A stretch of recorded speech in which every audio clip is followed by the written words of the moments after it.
Hi, my name is Zach, and I'm co-hosting this podcast with Terrell. Hi, my name is Elizabeth. My name is Emmeline, and you're listening to the Combine and Redefine podcast. Today, we are expressing our thoughts and opinions on live concerts. To start off this episode, I want to ask our co-host here about his experiences. Because, personally speaking, I've never experienced one firsthand, and my family and friends always say you're missing out, and you should consider going to one. But I've always wondered if attending one is worth the inconvenience. Streaming apps made it way more feasible to listen to one via cell phone. So what are your thoughts on that? Yes, I have been to a concert before. My experience was amazing. I think what I enjoyed most about it was being able to freely express myself without others looking at me or questioning my singing or why I was worshiping or praising for.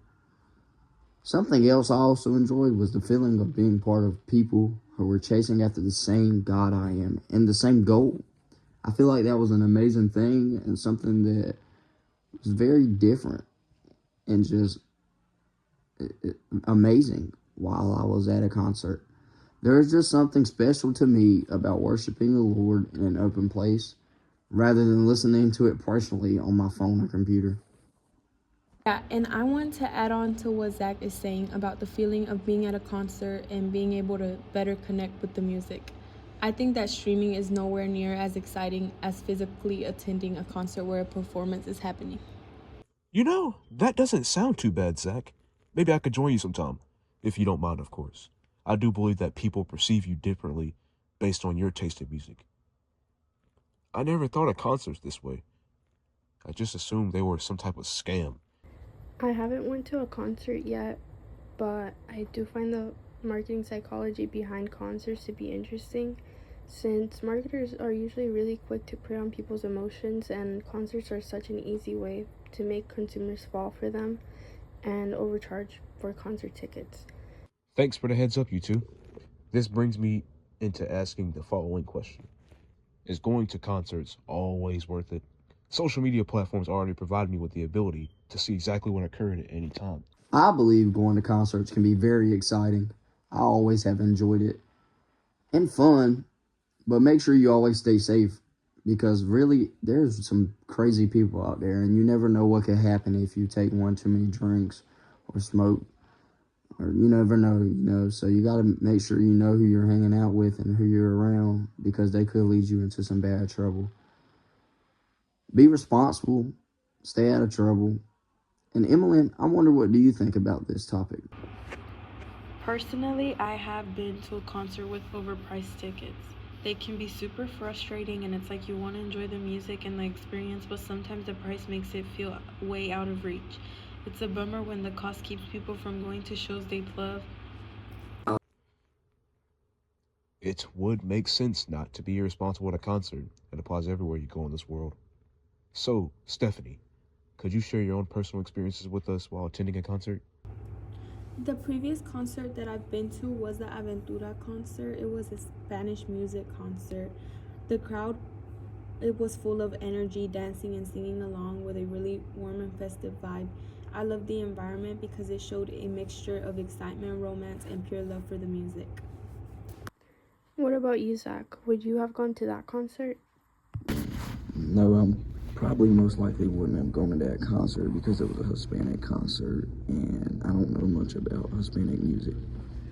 The way I think that music plays a role in our culture and society is because not all people listen to the same music. There's different cultures and there's different types of music for different people. And overall, just not everybody's going to have the same preferences. I knew asking you guys would suffice. Some people just refuse to elaborate on what I was truly missing out on. Now I will inquire about concerts before blindly purchasing tickets for someone. I want to thank each and everyone here for giving their honest opinion regarding concerts. Thanks for listening in to the Combine and Redefine podcast. Before we go, I want to ask our audience this. How effective is music in your own personal life? Terrell, and to build on off of your question that you just asked, I know your question was, how effective is music in your own personal life? Well, yeah, to me, music can be very effective in my own personal life, and I feel like in everybody else's life, because I feel like it's all about how you use it and what you feed your mind and your heart. Like, if you feed your mind and your heart good music that's positive and uplifting, things that, music can be very powerful in a sense of love too and compassion for others, but it can also bring a sense of depression. That's just a prime example of what type of music you listen to and how you let it affect your personal life. So yeah, man, that's how I personally see music and how I think it is effective in my life. I feel like some days it can bring me up a lot. It can bring me out of a slump or a hard time and, make me feel excited or happy again. Or sometimes maybe when I'm having a rough day and I turn on some music, sometimes it's like a coping mechanism for my heart. And instead of it letting it be a coping mechanism for my heart, I should really just relieve my stress and thoughts by praying or some other form of letting go. But yeah, that's just my personal experience. Like Terrell said, thank you guys for listening in to Combine and Redefine podcast. And I hope you guys learned something new and took something away from this podcast. See ya.